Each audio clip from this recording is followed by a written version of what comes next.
नमस्कार, मैं Vivek Bindra, founder and CEO बड़ा बिजनेस.com। स्वागत है आपका द बड़ा भारत शो में। कौन है हमसे, कौन आज मिलने आए हैं? हाँ, वही लोग, ऐसे लोग जो भारत को बड़ा भारत बनाते हैं, उन्हीं की कहानियां हम आप तक पहुंचाते हैं। India's global brand ambassador. Shorts और रील्स के ज़माने में ऐसा व्यक्ति जो ऑडियंस को हुक करना जानता हो। आज पहला कंटेंट प्रेन्योर हमारे देश का, जिसे हम कह सकते हैं कि वो पायनियर रहे हैं कंटेंट प्रेन्योर होने में या इस इंडस्ट्री में, इन्फ्लुएंसर मार्केटिंग की इंडस्ट्री में। हम मिलने जा रहे हैं रणवीर अलापातिया से। आप सब जानते हैं उन्हें, fitness trainer, social media influencer, entrepreneur, lifestyle coach, Bharat की यूथ आइकॉन। पॉडकास्ट कल्चर में इन्होंने बहुत महत्वपूर्ण योगदान दिया है। फोर्ब्स की 30 अंडर 30 एशिया लिस्ट में आ चुके हैं। इंडिया के top most influencer, one of the highest subscriber base, I think nearly 10 million subscriber बस होने वाले हैं इनके। One of the best guys, people like to listen, youth इनको बहुत सुनता है, पसंद करता है। कंटेंट क्रिएशन और इन्फ्लुएंसर मार्केटिंग का आज संपूर्ण ज्ञान। स्वागत है आपका सर। ये मेरे लिए बहुत बहुत बड़ा ऑनर है। थैंक यू कि आप हमें आपके शो पर होस्ट कर रहे हैं। आपसे बात करने का मौका ही मेरे लिए बहुत बड़ा ऑनर है, तो to be on your show is something else. So आज मैं सबको बताना चाहता हूँ कि आज बताएंगे कि कैसे पैसे कमाए जाते हैं। हाँ, बियर बाइसेप जिसने इतने पैसे कमाए हैं अभी तक और लोगों को सिखा भी रहे हैं और लोगों के लिए भी उन्होंने बिल्ड किया है।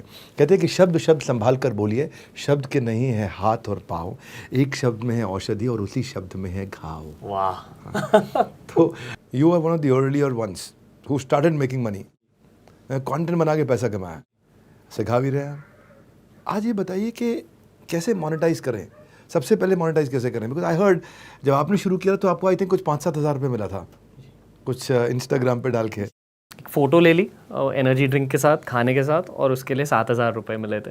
पर उसके बाद हमने कॉन्स्टेंटली स्केल अप कर दिया प्राइसेस को, एंड वो स्केलिंग अप कभी स्टॉप नहीं हुई है। अगर कभी हम प्लेटो हो जाते हैं, यानी कि स्टैग्नेट हो जाते हैं, यानी कि हमारी रेट्स बढ़ते नहीं, तो मैं और मेरे मैनेजर, जो मेरे को फाउंडर भी है मंक एंटरटेनमेंट में, we have an internal breakdown conversation कि यार 6 महीने हो गए, स्केल अप क्यों नहीं हुआ, means we are doing something wrong. तो बस यही मेंटालिटी रखी है, और one thing after another things grew. तो आपने नए लोगों को आज अगर टिप देना है तो वो मोनेटाइज करने के लिए कैसे शुरू करें?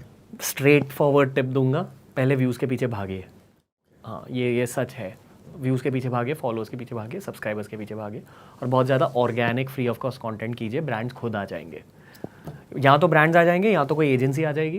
पर दोनों सिचुएशन में आपके लिए तब फ़ायदे हैं। पहले ये मान के चले कि 1 साल के लिए शायद आप कोई पैसे नहीं कमा पाएंगे, पर उस 1 साल में जी जान लगा दीजिए व्यूज़ के लिए और सब्सक्राइबर्स के लिए। ये ऐसा होना चाहिए कि अगर आपको लगे कि मुझे पैसा नहीं भी कमाने को मिले तो भी अच्छा लगा, जी हाँ, है ना, तो तभी वो जान लगा पाएगा। और अगर कोई पैसों के लिए कंटेंट क्रिएटर बन रहा है तो वो नहीं कर पाएंगे, वो उसका बहुत उत्साह टूट जाएगा। बहुत मुश्किल जॉब है। पैशन का एलिमेंट चाहिए आपको। तो आप जब मोनेटाइज करते हो, how much do you make money? अब I have gotten into trouble enough money कि हमारी 4 कंपनीज और सिर्फ बियर बाइसेप्स में कुछ 30 या 40 लोग काम कर रहे हैं। 30 लोग फुल टाइम सैलरीज पे हैं। So it's very good money. और बाकी के जो 3 बिजनेसेस हैं, उनमें से 2 बिजनेस मैं बूटस्ट्रैप कर रहा हूँ बियर बाइसेप्स की इनकम से, तो अच्छी इनकम है। तो आप अपने एक्सपीरियंस से बताइए कि क्या 4-5 स्टेप्स होते हैं, मतलब पेड इन्फ्लुएंसर बनने के लिए 3-4 स्टेप्स क्या होने चाहिए? पहले व्यूज़, सब्सक्राइबर्स, फॉलोअर्स, ये ब्रांड्स देखते हैं डेफिनेटली। दूसरी चीज़, आपका खुद का एक ब्रांड इमेज होना चाहिए, मतलब एक आइडेंटिटी क्लियर होनी चाहिए जी, कि आप अलग कैसे हो और क्यों। एंड ये देखो, मैंने भी बेसिकली मैं फिटनेस कंटेंट बना रहा था, बहुत सारे लोग फिटनेस कंटेंट बना रहे थे, बट उनके चैनल का नाम अलग नहीं था। उनके चैनल का नाम वो खुद का नाम रखते थे, जो भी रोहन शाह या राकेश पवार। पर अगर आपने बियर बाइसेप्स नाम सुना, वो आपके दिमाग में रह जाता है। वो मेरी ब्रांड स्ट्रैटेजी थी। एक ब्रांड स्ट्रैटेजी होनी चाहिए कि आप किस चीज़ के लिए जा सकते हो बाद में। पिछले साल भर में 1,000 करोड़ रुपए पे किया गया है हमारे देश में इन्फ्लुएंसर्स को। मार्केट इज ग्रोइंग बाय 35% और this is expected to reach at 3,000 crore next year end में, कि 3,000 करोड़ रुपए बांटा जाएगा इन्फ्लुएंसर्स को। Number is continuously growing. आपने बताया ब्रांड बेसिकली आपकी रीच, आपके फॉलोअर, आपके लाइक्स, वो सब देख रहा है। ब्रांड आपकी आइडेंटिटी देख रहा है। आपसे पूछना चाहूँगा कि और ब्रांड क्या ढूंढ करके पहुँचता है, इसको मैं ज़्यादा देने को तैयार हूँ। क्वालिटी ऑफ ऑडियंस, फिर ब्रांड वैल्यू, यानी कि देखो, जब आप एक इन्फ्लुएंसर मार्केटिंग कैंपेन कर रहे हो तो आपका जो ब्रांड है उसका ब्रांड इमेज रब अगेंस्ट होता है उस ब्रांड के इमेज से। मतलब अगर उस ब्रांड को एक ब्रांड क्लीन अप भी चाहिए और उन्होंने मान लो प्राजक्ता कोहली के साथ काम किया, उस ब्रांड को क्लीन अप मिल जाता है क्योंकि प्राजक्ता कोहली का इमेज इतना ज़्यादा साफ है। सो वो ब्रांड वैल्यू नाम की भी ऐसी चीज़ होती है। और थर्ड, आई वुड डेफिनेटली से कि जिस तरह से अगर आप बिजनेस स्टार्ट करने जा रहे हो, आपको वो क्या कहते हैं, टैम नाम की एक चीज़ होती है, टोटल एड्रेसेबल मार्केट, कि इस प्रोडक्ट के लिए, इस सर्विसेज, इस प्रोडक्ट के लिए, इस सर्विस के लिए मार्केट कितना बड़ा है। उसी तरह से अगर कंटेंट के अकॉर्डिंग आपका टैम बहुत बड़ा होगा या बहुत हाई क्वालिटी होगा, जैसे कि मान लो फिनटेक के इन्फ्लुएंसर्स, फाइनेंस के इन्फ्लुएंसर्स आजकल बहुत पैसे कमा रहे हैं इन्फ्लुएंसर मार्केटिंग के थ्रू, क्योंकि उनके ब्रांड डील के रेट्स भी बहुत ज़्यादा हाई होते हैं, क्योंकि वहाँ उनकी ऑडियंस का स्पेंडिंग पावर बहुत ज़्यादा है। इसमें एक ट्वीट का क्या पैसा मिल जाता होगा फाइनेंस को कि किसी फाइनेंस में? यार आप थोड़ा बता सकते हैं कैटेगरी वाइज? अगर मान लो एक ट्वीट, एक पोस्ट। ट्विटर एक बहुत स्पेशल प्लेटफॉर्म है फर्स्टली, क्योंकि वहाँ इंडिया की सबसे जो क्रीम ऑडियंस है वो ट्विटर पे है और ये बहुत कम लोग जानते हैं। एंड आजकल रीजनल ट्विटर भी ग्रो कर रहा है, यानी कि देवनागरी स्क्रिप्ट में ट्विटर। आई फील कि हर किसी को ट्विटर पर होना चाहिए for the same reason. Specially अगर आप कंटेंट क्रिएशन को एक मेन करियर के नज़रिए से नहीं देख रहे हो, एक साइड, क्या बोलते हैं, साइड हसल, साइड इनकम के नज़रिए से देख रहे हो, definitely grow on Twitter and LinkedIn. Twitter और लिंक्डइन को मैं एक ही कैटेगरी में डाल दूंगा। अगर ट्विटर पे आपके 100K फॉलोअर्स हैं, 1 लाख फॉलोअर्स हैं, तो एटलीस्ट आप मिनिमम 50,000 रुपीज़ फॉर 1 ट्वीट कमा सकते हो, आई एम श्योर। अच्छा जी, ओके। और इंस्टाग्राम मान लो अगर आपका ब्रांड सिमिलर ऑन इंस्टाग्राम? नहीं, इंस्टा, ट्विटर के 1 lakh follower is equivalent to 1 million followers on Instagram, ऐसे कहना चाहूँ आज के ज़माने में। तो आपको खुद देखना चाहिए, अगर आप वीडियो नहीं बना सकते और अगर आप राइटिंग बहुत अच्छे से कर पाते हो, ट्विटर पर फोकस कीजिए, ट्विटर और लिंक्डइन। इंस्टाग्राम पर ये मैं बहुत रॉ नंबर्स दे रहा हूँ सर, एक्चुअली आप मैथ्स नहीं लगा सकते इस पर, क्योंकि ब्रांड वैल्यू की भी एक जगह होती है पूरी गेम में, तो नंबर्स के अकॉर्डिंग आप कभी वैल्यू नहीं लगा सकते। इवन यूट्यूब पे अलग यूट्यूब चैनल्स के CPMs और अर्निंग्स अलग होते हैं, and it totally depends on the kind of quality of audience. पर मैं इंफोटेनमेंट की बातें करूँगा। एक फाइनेंस इन्फ्लुएंसर या कोई ऐसा कंटेंट क्रिएटर जो बहुत समझदार कंटेंट बना रहा है, मान लो अगर उनके 1 मिलियन फॉलोअर्स हैं इंस्टाग्राम पर, तो एक रील के लिए आई एम श्योर वो एटलीस्ट 2 लाख या 3 लाख चार्ज कर सकते हैं, एटलीस्ट एक रील के लिए, 30 सेकंड के रील के लिए। ओके, 30 सेकंड के लिए रफली, ये मैं बहुत रॉ नंबर्स दे रहा हूँ। कैमरा के सामने बोलना अभी भी लोगों को डर लगता है, they want to do it. I know there is a girl who is working in my company and you know she was my IBC, और एक दिन बोली कि मेरे पास ना थोड़े दिन के लिए मुझे जॉब पे रख लो, I don't want to be a freelancer. तो हमने रखा, पर लेकिन उसके अंदर एंटरप्रेन्योर है। तो बोली विवेक सर मेरे को अपना स्टूडियो यूज़ करने दो, है ना। वो स्टूडियो यूज़ करती है, इतना अच्छा बोल नहीं पाती है। वो मुझसे पूछती है कि मैं क्या करूँ। मैं सोचता हूँ मैं कई बार इसको टाइम नहीं दे पा रहा हूँ उनको, मतलब she is coming from very poor background, कहीं से फाइनेंशियली डिफिकल्ट सिचुएशन, कहाँ झारखंड से आई हैं। तो अगर आपने उनको टिप देना है कि कैमरा के सामने बोले कैसे यार, किस चीज़ का ध्यान रखें, तो क्या टिप देंगे आप? पहले क्या टिप देंगे कि मैंने बहुत कुछ आपसे सीखा है, आपका नंबर 1 टिप क्या है? मेरा नंबर 1 टिप बड़ा सिंपल है। मेरा टिप है 10% कंटेंट, ठीक है, 20% वैल्यू आता है किस टोन में आप कंटेंट बोल रहे हैं, और 70% आपकी बॉडी लैंग्वेज। आपकी बॉडी लैंग्वेज कैसी है, कितना बॉडी लैंग्वेज में जोश है, उत्साह है। What's your tip? My tip is, जो कैमरा आपके सामने है उसमें आपको अपने बेस्ट फ्रेंड को देखना चाहिए। ये मान लो कि कैमरा आपका बेस्ट फ्रेंड है, जैसे मेरा बेस्ट फ्रेंड एक अनुरित कांति नाम का बंदा है, तो मैं उसका चेहरा डाल देता हूँ कैमरे में इनिशियली। ये मेरी स्ट्रैटेजी होती थी पहले। अब आई फील कि अगर आपको कोई भी चीज़ कहनी है, आपको उस चीज़ की क्लैरिटी होनी चाहिए आपके दिमाग में। तो अगर आप किसी सब्जेक्ट के बारे में बात कर रहे हो, तो पहले उस सब्जेक्ट के बारे में सीखो, प्रिपेयर करो, फिर बात करो, जस्ट प्रेपरेशन। पर ऐसी बातचीत में I feel you should forget कि देयर आर कैमरास, खुल के रहो। मतलब it's a little difficult strategy, पर ये एक साइकोलॉजिकल ट्रिक होती है। अगर आप भूल गए कि कैमरा आपके सामने है, तो आप खुल के बात करोगे, आई फील। और जितना हो सके स्टोरीज़ के थ्रू अपने चीज़ों को कहो। स्टोरी याद रह जाती है। ये मैंने गौर गोपाल दास प्रभु से सीखा। वो कोई भी वो बहुत डीप चीज़ें स्टोरी के थ्रू कह देते हैं। फिर आपको याद भी होती है वो चीज़ें। बेसिकली मैं भी ट्राई जो करता हूँ वो है कि मैं कई बार स्ट्रक्चर भी करता हूँ अपने सीक्वेंस को, इसके अलावा मैं ये देखता हूँ कि एक एजेंडा ज़रूर क्लियर रखता हूँ कि एंड ऑफ द वीडियो ये एक चीज़ डिलीवर हो जाए सबको। जैसे आज के मेरे वीडियो का एजेंडा वो ये है कि हम रणवीर अलाहाबादिया से सीखेंगे कि इन्फ्लुएंसर मार्केटिंग का संपूर्ण ज्ञान क्या है, कैसे आप कैमरा के सामने रह करके बातचीत करके अच्छे से बढ़िया से you can start making money also.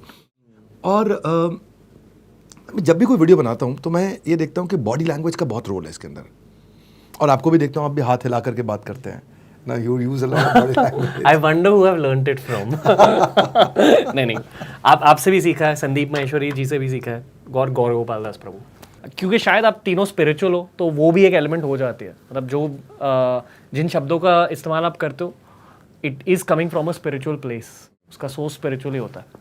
तो एनीवे ये दीज आर माय 2 सेंट्स। ये लंबे वीडियो फॉर्मेट में भी बहुत सक्सेसफुल रहे हैं, जो कि फॉर्मेट बहुत डिफिकल्ट है इतनी सक्सेस अचीव करना। I want to congratulate you to begin with.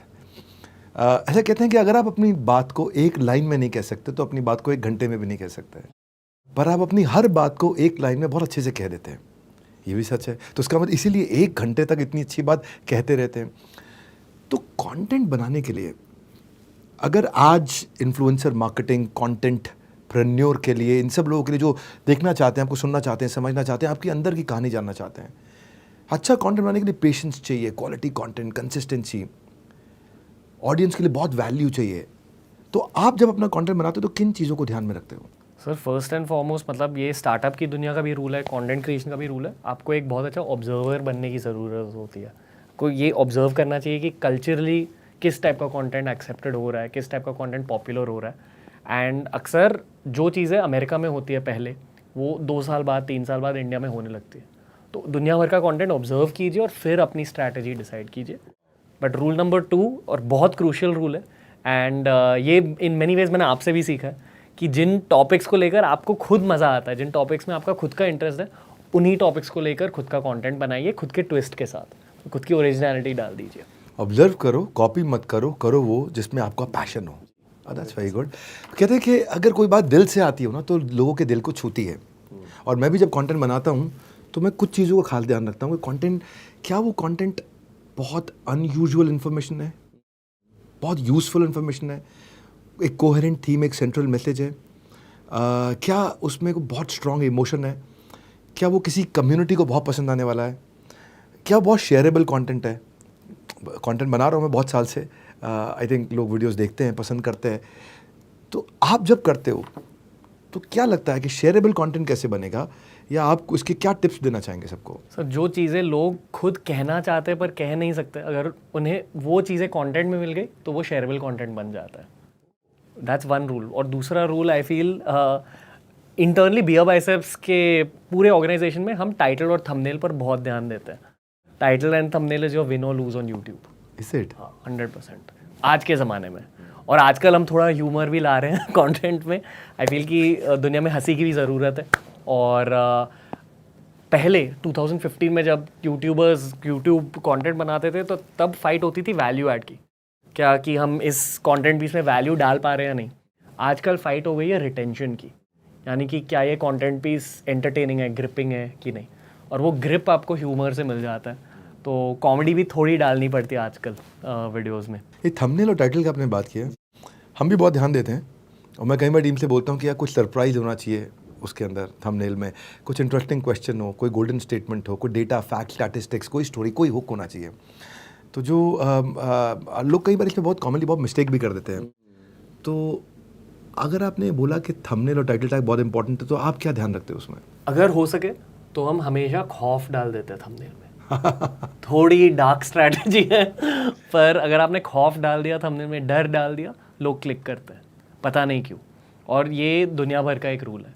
तो फर्स्ट एंड फॉरमोस्ट भूत प्रेत राक्षस नहीं पर हम ट्राई करते हैं डेफिनेटली, उससे मैक्सिमम क्लिक्स जनरेट होते हैं। और दूसरी चीज़ वही कि आपके कंज्यूमर के दिमाग में एक सवाल उठना चाहिए कि यार ये क्यों, ऐसे ऐसे क्यों लिखा है थंबनेल में, कुछ मिस्ट्री, कुछ क्यूरियोसिटी, ऐसे इमोशंस फील होनी चाहिए आपके कंज्यूमर को।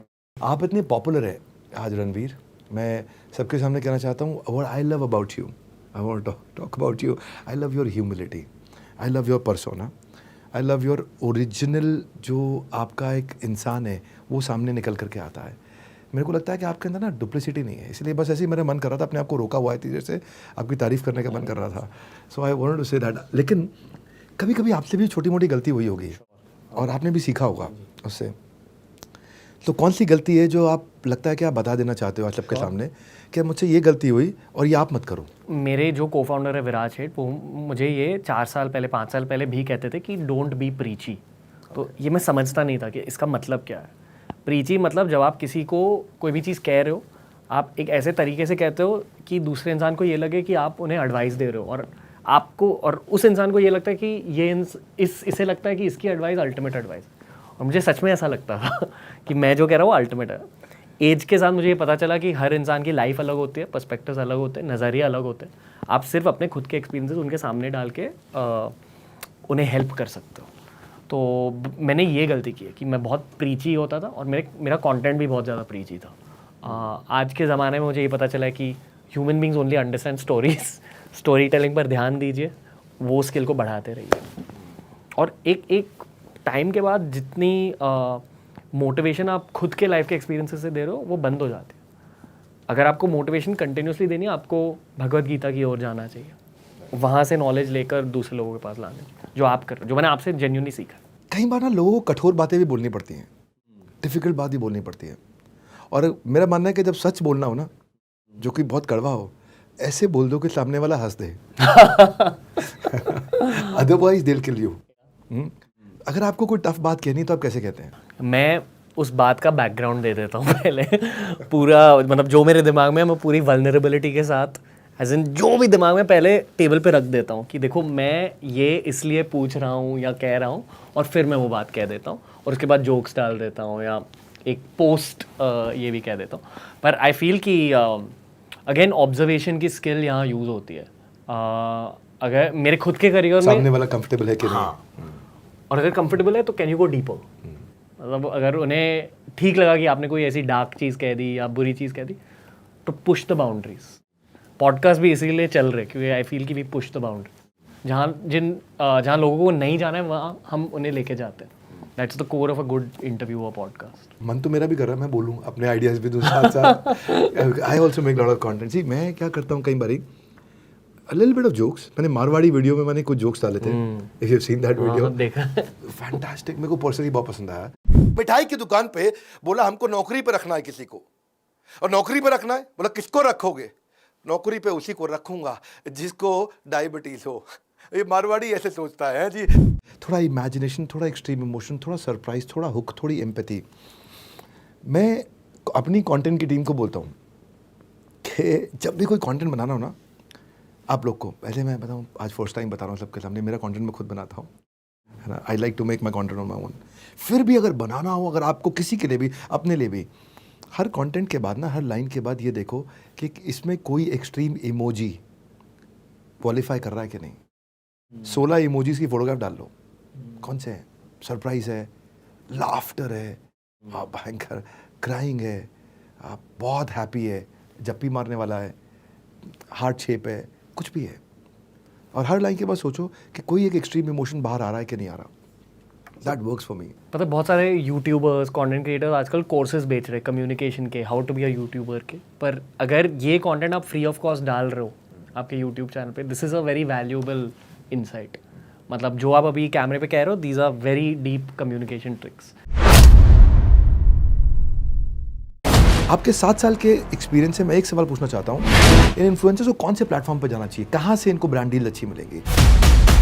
तो रणवीर अलाहाबादिया आज the influencer of the country. आप कैसा फील करते हो? You reached where you want to reach, what's the next step?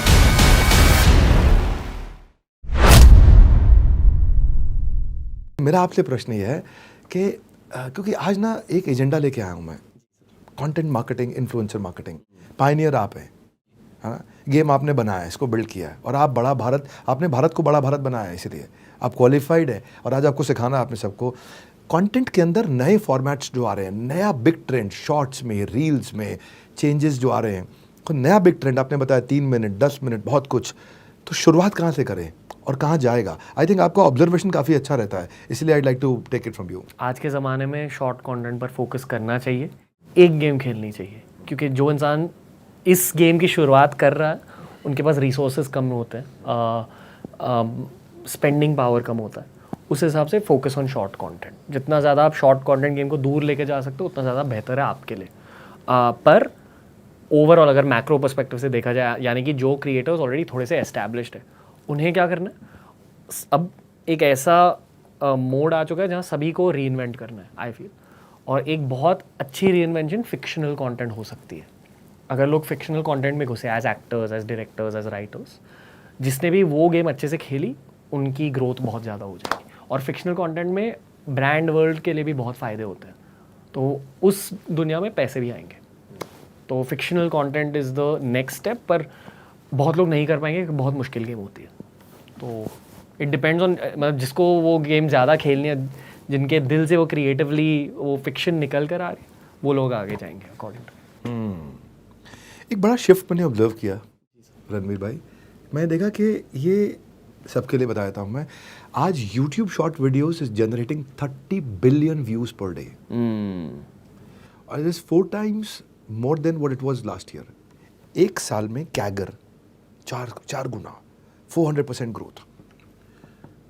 Test match cricket देखने वाले को बहुत पसंद आता है, पर कमाई T20 में है ना। लॉन्ग वीडियोस सब चल रहे थे, अभी शॉर्ट वीडियोस फॉर्मेट आ गया। आपको क्या लगता है, क्या फ्यूचर है इस समय कंटेंट का, कैसे रहने वाला है? मेरी ऑब्जर्वेशन है कि यूएसए में क्या हो रहा है, पहले कहते हैं कि वहाँ भी टिकटॉक बैन हो रहा है फिर से, ऐसे रूमर्स है, पर टिकटॉक ने वहाँ अपने वीडियोस की लेंथ इंक्रीज़ किया टू 10 मिनट्स। तो टिकटॉक यूट्यूब बनना चाह रहा है, इंस्टाग्राम टिकटॉक बनना चाह रहा है, और यूट्यूब इंस्टाग्राम बनना चाह रहा है। यूट्यूब इंस्टाग्राम बनना चाह रहा है। That's right. आई फील कि फ्यूचर इज़ लॉन्ग फॉर्म का एक रिटर्न होगा 1 साल बाद, 2 साल बाद, पर लॉन्ग फॉर्म की लेंथ कम रखेंगे लोग। जैसे पहले 10 मिनट के वीडियोस, 11 मिनट के वीडियोस काम करते थे, 1-2 साल बाद शायद 3-4 मिनट के वीडियोस काम करेंगे।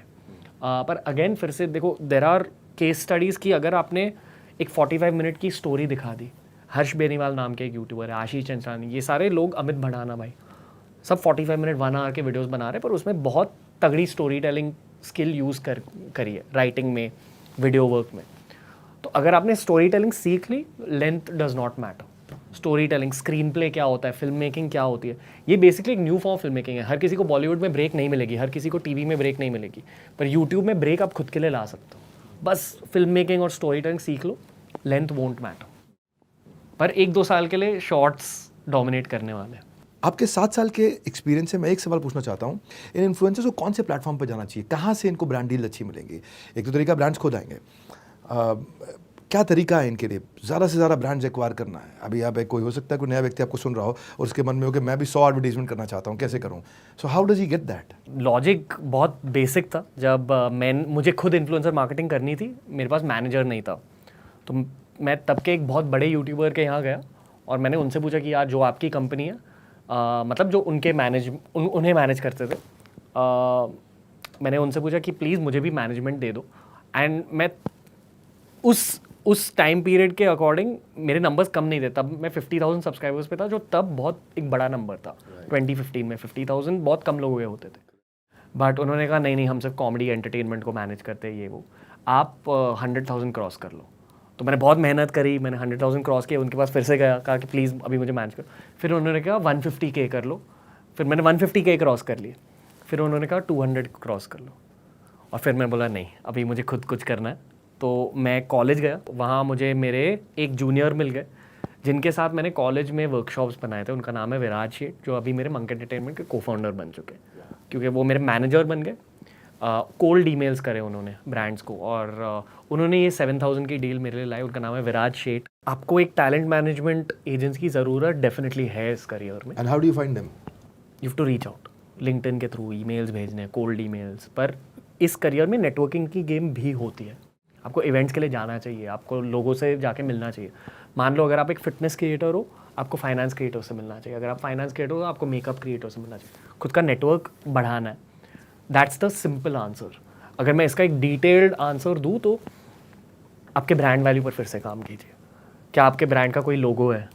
आपके वीडियोस दिखते कैसे हैं? आप किस तरह के कपड़े पहनते हो? आप किस तरह का कंटेंट बनाते हो? क्या आपने रीइन्वेंट किया है या नहीं? क्या अगर आपने 3-4 सालों तक सस्टेन किया है खुद को, आपके रेट्स ऑटोमेटिकली इंक्रीज हो जाते हैं। अगर आपके नंबर्स गिरे नहीं हैं तो बहुत सारे फैक्टर्स होते हैं, ये सब नॉन टैंजिबल है। I know for a matter of fact मेरे लिए एक बहुत बड़ा एडवांटेज है कि मैं इंग्लिश में भी बोल पाता हूँ और हिंदी में भी बोल पाता हूँ, तो ये कोई ब्रांड्स के लिए बहुत बड़ी चीज़ होती है। बट जितना कम ब्रांड्स आपको एक कंटेंट क्रिएटर के नज़रिए से देखें, उतना ज़्यादा बेहतर है आपके लिए लॉन्ग टर्म में। मतलब इस करियर के 5 साल के बाद अगर लोग आपको सिर्फ एक content as a content creator जानेंगे तो ये आपकी गलती है। मतलब आपने इस प्लेटफॉर्म के साथ कुछ किया नहीं। बट 5 साल के बाद अगर आपने एक्टिंग स्टार्ट करी, अगर आपने फिल्म डायरेक्शन करी, अगर आपने एंटरप्रेन्योरशिप करी, then that is the correct strategy according to me. और ये इसके रिजल्ट्स भी मैंने देखे खुद के life. No, if they want to approach you, you can act as a talent management company for a lot of talents.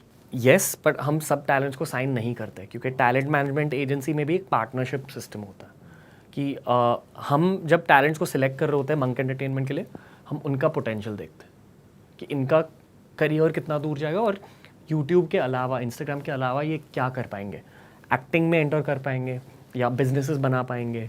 Basically उनका plan B क्या है। एंड बहुत सारे क्रिएटर्स के प्लान बी नहीं होते। आई फील कि अगर आपका प्लान बी नहीं है, आपको इस जॉब में एंटर नहीं करना चाहिए, इस इंडस्ट्री में एंटर नहीं करना चाहिए। कौन से सेलिब्रिटीज को मैनेज कर रहे हैं अभी आप? If you'd like to share, I don't know नहीं, if that's sure. confidential. बहुत सारे इंस्टाग्रामर्स हैं, यूट्यूबर्स हैं, पर हम बहुत सारे सेलिब्रिटीज़ के साथ काम करते हैं। We worked with all of Bollywood, we have worked with all of YouTube as well. I think Viraj Sheth इस सवाल को और अच्छे से आंसर कर पाएंगे। मंक एंटरटेनमेंट में बेसिकली एजेंसी बिजनेस है, तो हमारे खुद के टैलेंट्स भी हैं, पर एजेंसी बिजनेस में आप मीडिया के अलग अलग डोमेन्स के साथ बहुत काम करते हो। तो we have worked with cricket, we have worked with Bollywood. मेरे को अपना एक किस्सा याद आ रहा है, पहली बार हुआ, मैंने कभी बताया नहीं किसी को। मैं एक रोटरी के इवेंट में गया था, बड़ा इवेंट था, बहुत बड़ा इवेंट, पुरानी बात है, मैं अभी मोटिवेशनल स्पीकर बन चुका था और लोग वीडियोस देखते थे, सब था। Man met me before the event, he said आप स्टेज पे खड़े होकर ये बोल सकते हो कि मैं इसको जानता हूँ और ये बहुत वैल्यूएबल आदमी है। तो मैंने कहा क्यों बोलूँ? तो उसने मेरे को ना एक किताब दी, बोला ये किताब आप रखो और इसका पेज नंबर 100 खोलो। मैंने पेज नंबर 100 खोला तो उसमें 2 लाख रुपए का चेक था मेरे नाम पे। तो मैंने कहा ये कैश हो जाएगा? तो बोला हो जाएगा। तो बोला साथ में ना ये भी बोल देना कि मैं इन्हें 3 साल से जानता हूँ, ये बहुत अच्छा बिजनेस कर रहे हैं, बहुत अच्छे आदमी हैं। तो मैंने कहा उसके लिए 5 लेंगे। That was the first time I got to know. But anyways, मतलब मैंने उस दिन पैसे ले भी लिए उनसे, मतलब I will be honest in front of everyone, मैंने पैसे लिए भी।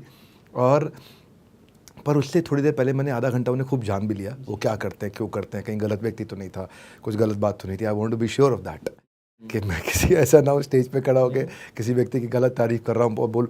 तो मैंने उनको एंडोर्स तो किया उस दिन, लेकिन तब मुझे पहली बार पता चला कि आप इन्फ्लुएंसर बन के you really can make a lot of money.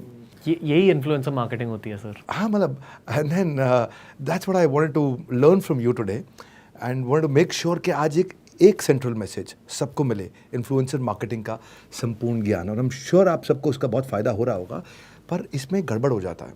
जो मैंने यहाँ पे एक चीज़ अच्छी करी, इसके लिए मैं श्योर हूँ कि मैंने आधा घंटा उनसे बातचीत कर लिया। पहले एक क्रिप्टो कंपनी आई सिंगापुर की भारत में, उसको 4 इन्फ्लुएंसर्स ने इंडिया में बहुत प्रमोट किया। क्रिप्टो FD कंपनी बंद हो गई, लोगों ने वहाँ पे खर्चा भी किया, जो भी किया, इन्वेस्ट भी किया, उनका पैसा डूब गया।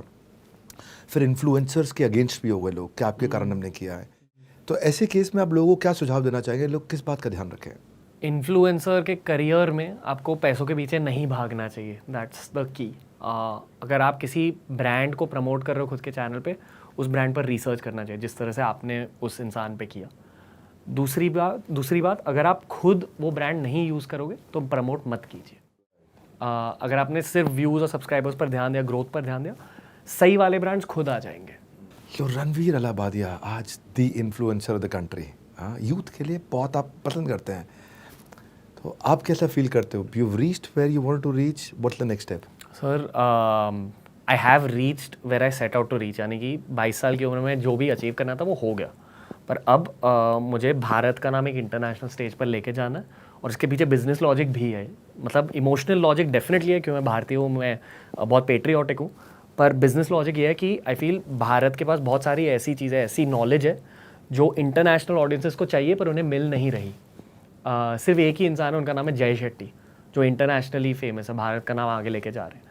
पर उस इंटरनेशनल मंच पर एटलीस्ट 10-20 भारतीयों की जगह है, तो मैं उनमें से या तो होपफुली पहला बनना चाहता हूँ। I feel the only other Indian was broken out is Priyanka Chopra, पर वो भी एक डोमेन में ब्रेकआउट कर चुके हैं। मुझे ये मतलब जो हमारे कल्चरल नॉलेज के पीसेस हैं, आयुर्वेद के पीसेस हैं, योगा के पीसेस हैं, कुछ पीसेस को इंटरनेशनल ऑडियंस की ओर लेके जाना है मुझे। तो जैसा कि मैं हमेशा कहता हूँ कि अगर इंटेंट अच्छा होगा तो कंटेंट हमेशा अच्छा होगा। और रणवीर, ये वो व्यक्ति है, रणवीर अलाहाबादिया, इसका इंटेंट कितना प्योर है आपको खुद महसूस हुआ होगा। He is an honest guy. I really love him for his honesty, for his humility. और रणवीर, आपने अपनी मेहनत से कितने लोगों को इंस्पायर किया है, और आज भी आपने बहुत लोगों को इंस्पायर किया, तो thank you very very much first of all. और आपसे सीखा कि एक असली कंटेंट जो है ना, वही सबसे बड़ा सेल्स टूल है दुनिया का, है ना। और अगर जाने से पहले एक मैसेज आपको देना है तो आप क्या मैसेज देना चाहेंगे? पहले हमारे मम्मी पापा की जनरेशन कहती थी कि अगर बिज़नेस करना है तो आपको डेफिनेटली MBA करने की ज़रूरत है, और फिर विवेक बिंद्रा जी की एंट्री हुई बिज़नेस की दुनिया में। आई फील कि अगर बिज़नेस करना है तो टूल्स लाइक badabusiness.com ये एक फ्यूचर है। पर उसी बिज़नेस की जर्नी में अगर आपको एक अनफेयर एडवांटेज चाहिए तो खुद का पर्सनल ब्रांड खड़ा कर दीजिए।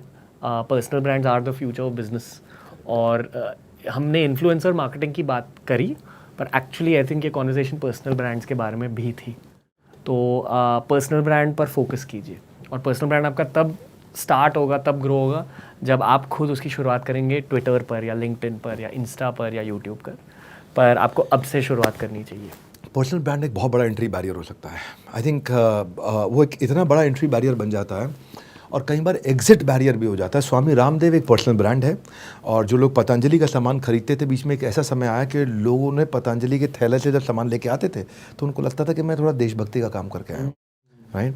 सो ये ब्रांड की आइडेंटिटी, पर्सनल ब्रांडिंग का कितना बड़ा इम्पैक्ट हो सकता है वो हम समझ सकते हैं। मुझे लगता है कि ये वीडियो जो है ना, आप कोई भी व्यक्ति पेड इन्फ्लुएंसर बनना चाहता है, मैं आपसे बोलना चाहता हूँ, कोई फ्रीलांसर है, कोई कंटेंट मार्केटिंग, इन्फ्लुएंसिंग, या कोई भी इस तरह की पढ़ाई भी जो अभी कर रहा है, या कोई एजेंसी के साथ काम कर रहा है, करना चाहता है, या कोई ब्रांड है, उन सबको आप शेयर करिए। वीडियो उनके लिए बहुत वैल्यूबल रहने वाला है। और नीचे अगर आप कमेंट बॉक्स में बताएं कि आपकी लर्निंग क्या थी, आपको क्या बात अच्छी लगी, और ये भी बताएं कि अगले बुधवार आप किससे मिलना चाहते हैं। द बड़ा भारत के इस शो में आने के लिए आप सबका बहुत बहुत धन्यवाद, बहुत बहुत बधाई। रणवीर अलाहाबादिया से आपने आज बहुत सारी चीज़ें सीखी। वर्ल्ड के नंबर 1 एंटरप्रेन्योर यूट्यूब चैनल पे आने के लिए, सब्सक्राइब करने और करवाने के लिए, इस वीडियो को सब तक पहुंचाने के लिए पहले आप सबका हृदय की गहराई से प्रेमपूर्वक बहुत बहुत धन्यवाद। रणवीर, आपका विशेष धन्यवाद। सर थैंक यू इस एपिसोड के लिए, और जितनी नॉलेज आपने इंटरनेट पर अपलोड करी है उसके लिए भी बहुत बड़ा थैंक यू सर।